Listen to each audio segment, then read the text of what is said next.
Okay, friends, today for reading, we are going to talk about how we sort words by categories and by attributes. Now, the word categories and attributes might be a little bit bigger and something that we don't know yet, but we're going to learn it today. So, to start off, we're going to look at these words or animals, if you will.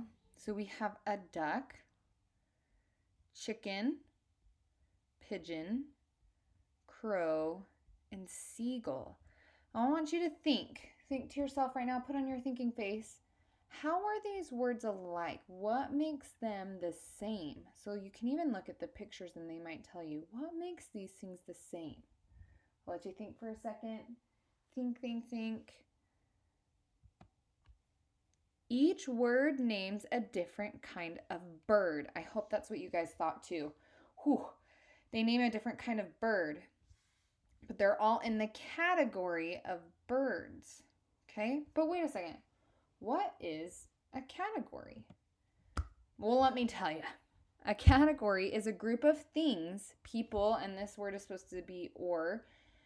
A category is a group of things, people, or animals that are similar or have things in common, meaning they do the same things or have something the same. Okay? So I want you guys to brainstorm some words that belong in another category like food. Ready, set, go. You can either pause this video or I'm going to give you a second to think here before I show you. So think. Maybe pause the video. What are some words that can go in category like food? Just shout them out. Here are some that I thought of as I was thinking of you, my friends, some of your favorite foods. So in the category of food, we can have things like pizzas, hamburgers, hot dogs, apples, chicken nuggets, a salad, spaghetti, right? Anything we eat can be in the category of food. So all of these have something in common, meaning we eat them. So it's food, right?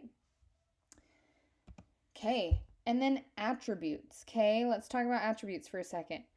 Let's go back to our thing about birds. Ducks and crows are both birds, but they have different attributes or traits that make them different from each other. So they maybe have things about them that make them different from each other. Okay, so attributes are what make up this animal or bird or what makes up each of us. So let's look at this. How do we figure out somebody's attributes? Well, maybe let's start by asking and answering some questions. Again, as I'm doing this, if you need to pause and rewind to listen to something else, you can, okay? But let's look at these questions.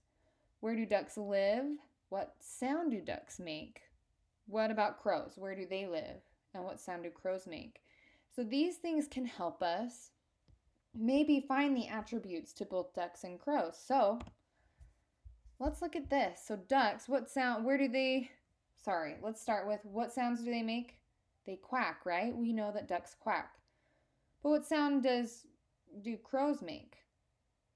They make caw sounds. Like they're not the same sounds, right? Ducks live in or near water. We see a lot of these when we go to Salem Pond, right? Crows, they live on land. Ducks can be gray, green, white, or purple, and crows are just black, right? So these are things that make each of these two birds different from each other, but they are still both birds, right? They're in the same category, but have different traits or attributes. Is your mind blown? Okay, let's keep going. So, these things, you guys, knowing the categories of things and their attributes can help us write sentences. So, for example, I can write a sentence that says, a duck is a bird that, I'll look over here, quacks. Perfect. So, the next one, let's write a sentence about a crow. A crow is a bird that, what sound does the crow make? You're right, caws, okay? A crow is a bird that caws. So your turn. I want you guys to write a sentence to describe a duck or a crow. So you'll have a blank, duck or crow is a bird that blank. So you can find something in here that goes along with the bird you picked. Okay? So pause the video, Write your sentence. When you're done, press play because I'm going to keep going. So let's practice some more. All right, so let's move away from birds a little bit and talk about furry pets. So all furry pets have fur, but how is one furry pet different from another? So all of these are the same because they have fur, right? So they can be in the category of furry pets. But they all have different attributes, just like our birds did. So for example, a dog is a furry friend that barks, okay? So your turn. I want you to pick. Now you can't pick a dog that barks. You have to pick something else. You can either pick the cat or the hamster and write a sentence about them. A cat is a furry friend that, or a hamster is a furry friend that, okay? So your turn. Press pause, write another sentence. And we're going to keep going here. So your final assignment for today, so this is going to make us stretch just a little bit. So I have 3 words here. Now they're not in the same category at all. So we have bird, spider, I know, spider, fish. You guys, I want you to close your eyes right now. Close your eyes. You're going to picture an imaginary creature in your mind. It has to be a bird, spider, or a fish, but can have any attribute you want it to have. It can even be make-believe. So, does your creature sing? Does it teleport to different places?